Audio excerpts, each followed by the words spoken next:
కష్టపడేవాడికి ఆకలి విలువ తెలుస్తుంది. A hard working person knows the value of hunger.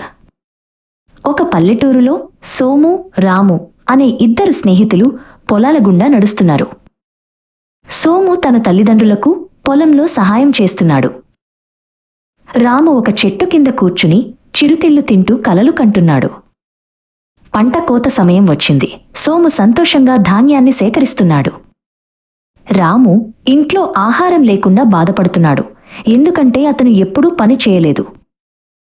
ఆకలిగా అనిపించి రాము సోము ఇంటికి ఆహారం కోసం వెళ్ళాడు. సోము కొంత ఆహారం పంచుకున్నాడు. కాని నీకు ఇంకా కావాలంటే నువ్వు పని చేయాలి అన్నాడు.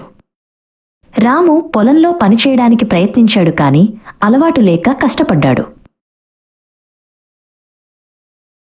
రైతు మామ వచ్చి పని చేస్తేనే ఆహారం విలువ తెలుస్తుంది అని చెప్పాడు. రాము తన తప్పు తెలుసుకుని పొలంలో సహాయం చేయడం మొదలుపెట్టాడు. ఇద్దరు స్నేహితులు సంతోషంగా కలిసి తిన్నారు. సామెత స్పష్టంగా వ్రాయబడింది.